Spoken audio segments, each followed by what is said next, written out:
From the book of Luke, starting in chapter 4, verse 14. Then Jesus, filled with the power of the Spirit, returned to Galilee, and a report about him spread through all the surrounding country. He began to teach in their synagogues and was praised by everyone. When he came to Nazareth, where he had been brought up, he went to the synagogue on the Sabbath day, as was his custom. He stood up to read, and the scroll of the prophet Isaiah was given to him. He unrolled the scroll and found the place where it was written, "The Spirit of the Lord is upon me, because he has anointed me to bring good news to the poor.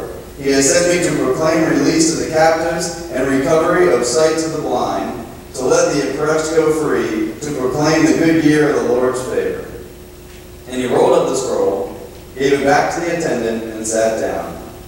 The eyes of all in the synagogue were fixed on him. Then he began to say to them, "Today, this scripture has been fulfilled in your hearing." All spoke well of him and were amazed at the gracious words that came from his mouth. They said, "Is this not Joseph's son?" The word of God for the people of God. Thanks be to God. I like to laugh, and so I want to start off this morning with something that I thought was a little bit funny, and that I want to share with you all. It's a story about a father and son, and the son is coming of age, and it's time for him to, he's just about ready to start asking for the keys to the car.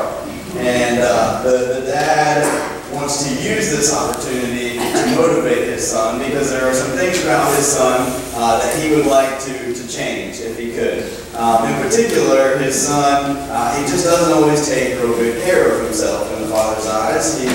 He keeps his hair long and shaggy and doesn't dress very nice, and for some unknown reason, he won't wear shoes. He just wears these flip-flops everywhere he goes. And so the dad wants to use his motivation to drive as a way to try to get him to change some of these ways. And so the day comes, the son comes asking for the keys, and the father says to him, "Next weekend, I will give you the keys to the car if before then you do two things. You cut your hair and you start to wear shoes. Just a couple of times this week, just for the love of God, just wear shoes a couple of times."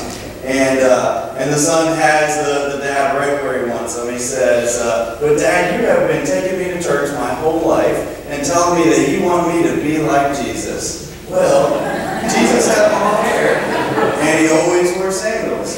And the father thought about it for a second and said, "Well, in that case, he also walked everywhere he went."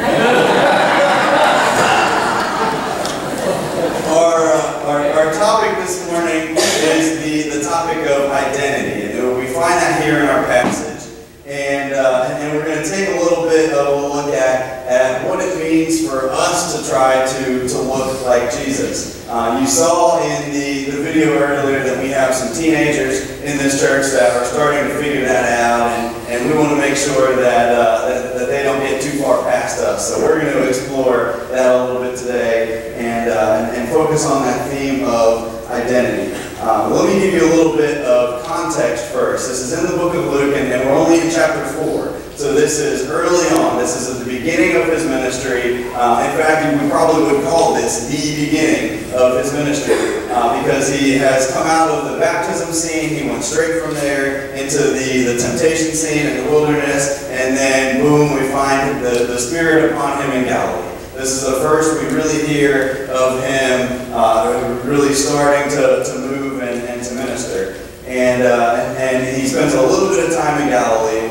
We're left to assume it's a real quick passage, so he probably was not there long. And so it has not been long since he has left home. Only a couple things have happened since he left home. And now, in our passage here, he comes back home. He comes back to where he was raised, where he was brought up. The Greek word for that they translate as brought up, it literally means nourished. This is where Jesus was nourished, where he was formed, that he comes back home to be amongst his people. And for the time being, so far so good. In this passage, things are okay. If you read on in the next 2 or 3 verses, you'll find that things get ugly in an instant. And Pastor Dale has the privilege of getting to preach on that part of the story next week. But for our part of the passage this morning, so far, so good.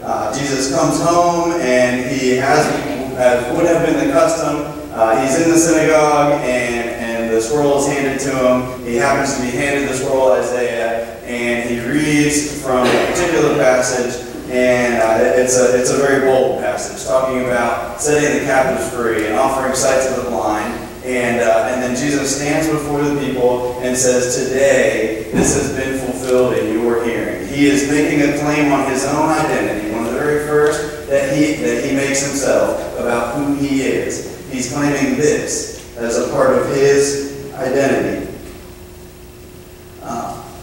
So this is where he really starts to begin to tell the world who he is. So in this passage, Jesus offers us a big part of who he is. Most of you in here this morning aren't really here trying to figure out who Jesus is. Most of you in here have heard the stories. You know the stories well. You know who Jesus was. Most of you in here this morning believe in who Jesus was. What I want to know this morning is, do you believe in who you are? And that's what we're going to take a look at. You believe that God is the Father. Do you really believe that you are his child? You believe that Jesus lives. Do you really believe that he lives in you? And that's where we're going to go this morning.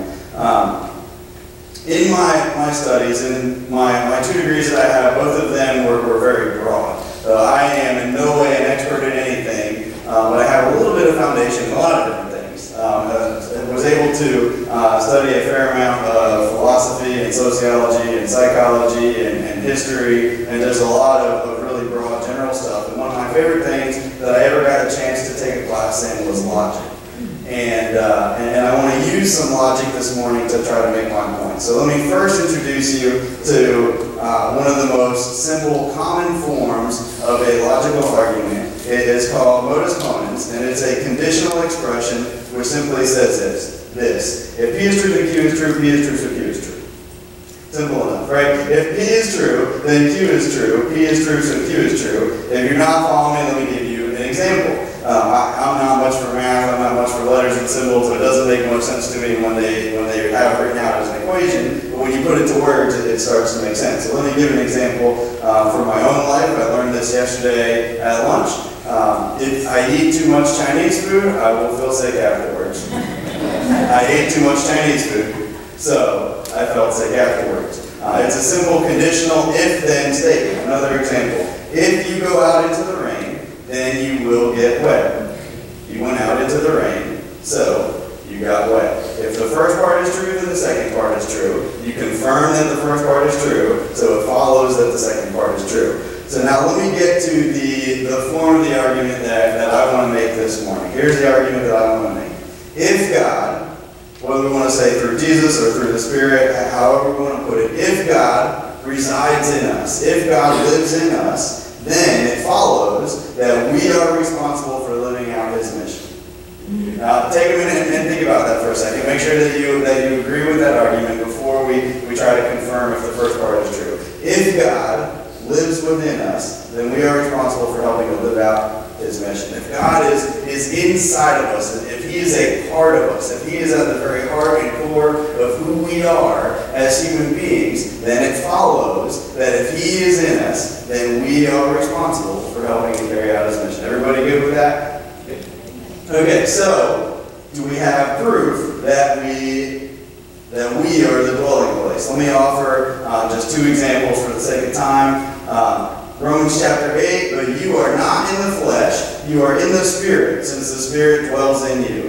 1 Corinthians chapter 3, do you not know that you yourselves are the temple, and that God's Spirit dwells in your midst? There's a number of other examples, we won't go on and on with that. That's enough to show us, yes, if we say yes to Jesus, if we invite him into our lives, he not only comes into our lives, he comes into us. He becomes a part of who we are. So, it follows that we are responsible for helping to live out that mission. Now let's use that same form to advance the argument to the next step. This is where I really want to go. If, this is an if-then statement, if It is a part of God's mission. Remember, we've already established that if God is in us, then we are responsible for helping to live out His mission. If it is a part of God's mission to bring good news to the poor, release to the captives, sight to the blind, and to free the oppressed, then it is also our mission to bring good news to the poor, release to the captives, sight to the blind, and to free the oppressed. If it is true that that is God's mission, then it follows that it is also our mission. And Jesus makes it clear in this passage. This is one of the very first things that He bothers to take the time to tell us about Him. This is one of the first things that He reveals to us about Himself, that this is His mission. That this is one of the main reasons, one of the main purposes for why He's even here in the first place. We want to talk about heaven and eternity and saving souls and all that stuff, and that is beautiful stuff. We need not lose sight on that, but we also need to not forget that that is not the whole gospel. That is not the whole purpose for why Jesus came. And the very first thing that He tells us for why He came is that this is what He's here to do. He's here to release the captives, to give sight to the blind, to free the oppressed, that is His mission.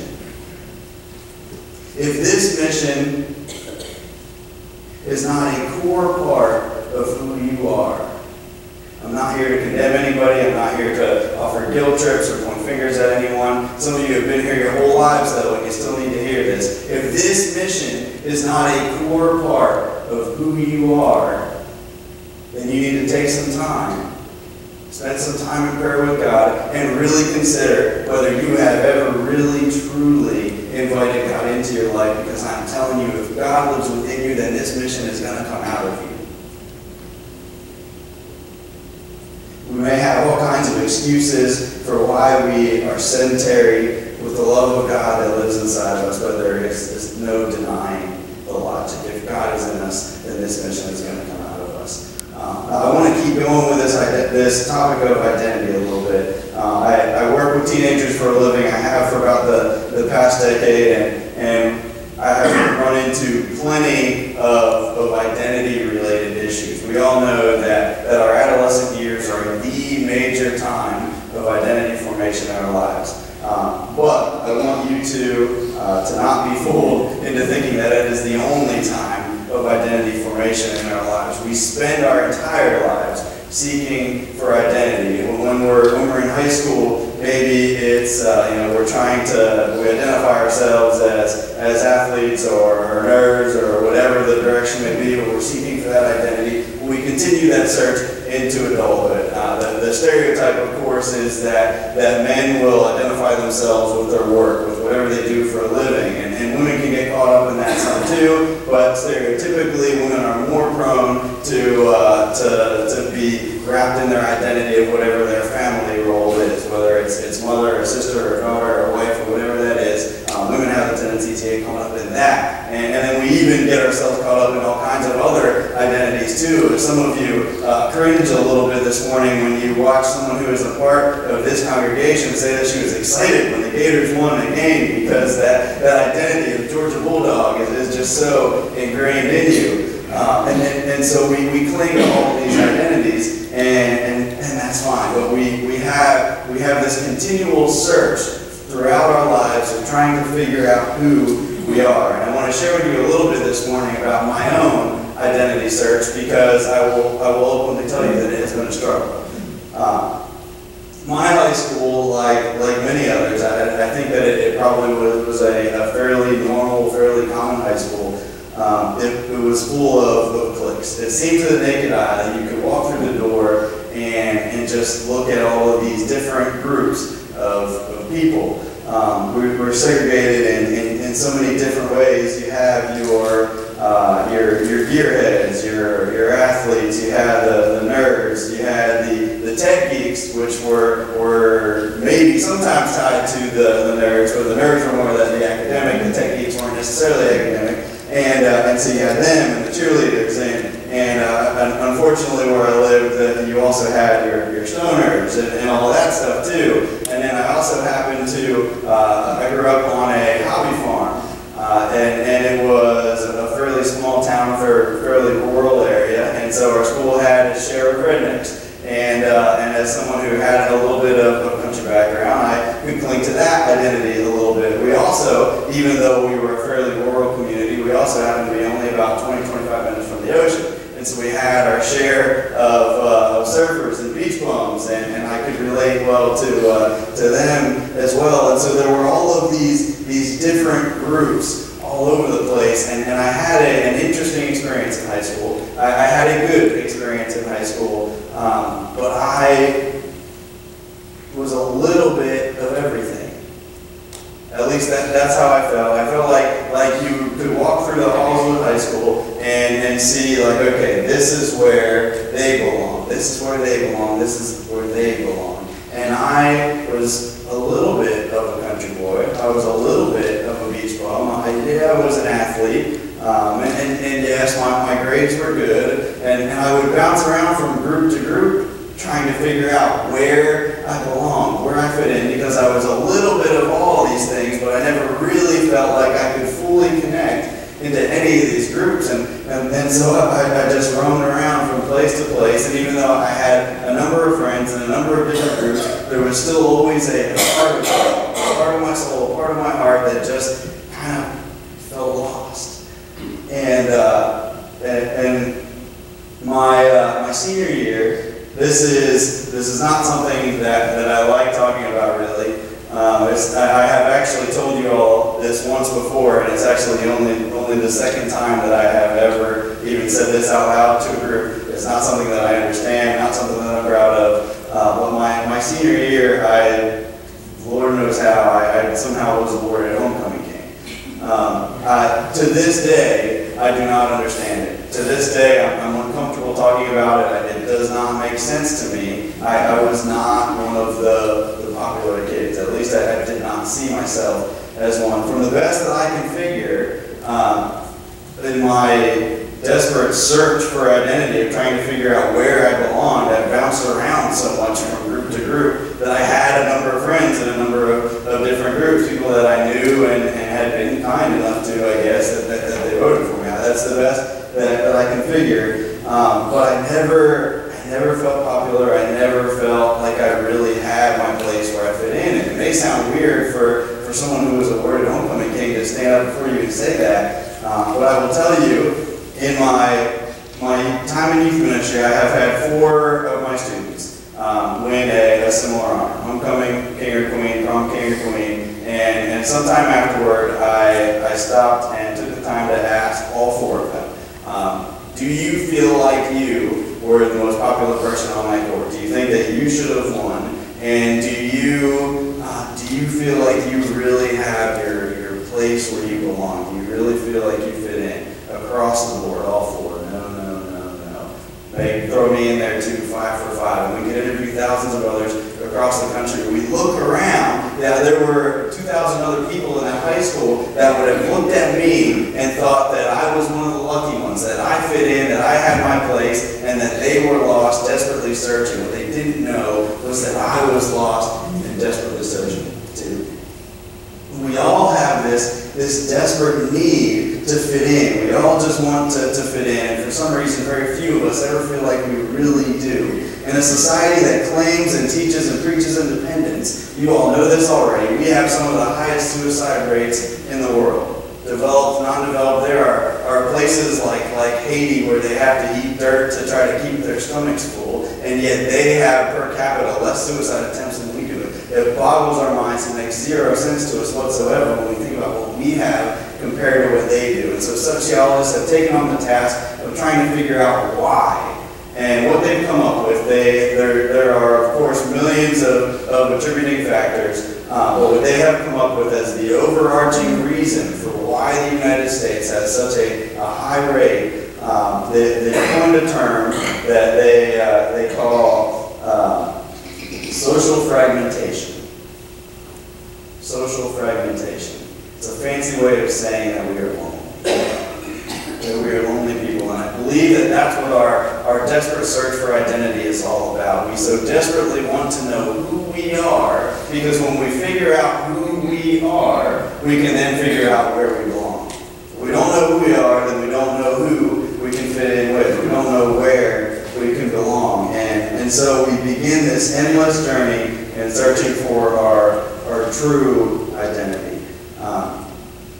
I want to share with you what I have found in my own search for identity. I want to share with you a truth that unfortunately has taken me a long time to discover, and a truth that I often need to discover over and over again.